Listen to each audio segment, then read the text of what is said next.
নারায়ণগঞ্জের ২৫০০-এ Bangladesh special economic জোনে Swedish company নিলর্ন ১০,০০০ square মিটারের একটি প্লট কিনেছে। এ বিষয়ে তাৎক্ষণিক চুক্তি সই করেছে প্রতিষ্ঠানটি। বাংলাদেশ ইনভেস্টমেন্ট সামিট ২০২৫-এর দ্বিতীয় দিনে জেলাটির এই বিশেষ অর্থনৈতিক অঞ্চল পরিদর্শনে যান দেশি বিদেশি বিনিয়োগকারীরা। মঙ্গলবার সকাল ১০টার দিকে মোট ৩৬ বিনিয়োগকারী সেখানে যান। তাদের মধ্যে চীনের ১০, জাপানের ৩, সৌদি আরবের ৩, আরব আমিরাতের ৩, যুক্তরাষ্ট্রের ৮, ভারতের ১ এবং প্রবাসী বাংলাদেশি ব্যবসায়ী ৮ জন।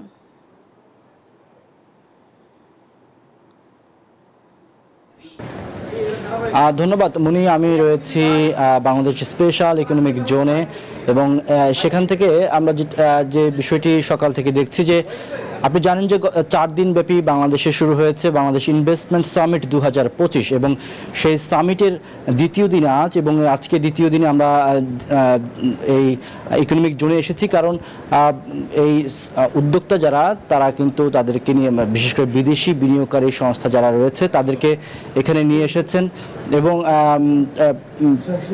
প্রায় ৪০ জনের বেশি বিদেশি বিনিয়োগকারী প্রতিষ্ঠান এবং প্রতিনিধি দল এখানে উপস্থিত হয়েছেন এবং তারা এই ইকোনমিক জোনের বিভিন্ন জোন ঘুরে দেখেছেন এবং সেখান থেকে আসলে তারা আগামী দিনের বিনিয়োগের যে সম্ভাবনা সেই বিষয়গুলো কাছ থেকে দেখার তারা সুযোগ পেয়েছেন এবং এখানের আয়োজক কমিটি যেটা বলছেন যে আসলে এই আজকের এই বিদেশি বিনিয়োগকারী যারা এখানে এসেছেন তাদের এই আগমনের মধ্য দিয়ে দেশে আগামী দিনের বিনিয়োগের যে দ্বার সেটি আরও বেশি সুপ্রসারিত হবে এবং উন্মোচিত হবে এবং এর মধ্য দিয়ে বাংলাদেশের অর্থনৈতিক যে প্রবৃদ্ধি অন্তর্বর্তী সরকার যে লক্ষ্য নিয়ে কাজ করছেন সেটিও সেই লক্ষ্যমাত্রা অর্জন করবে বলে তারা আশা করছেন।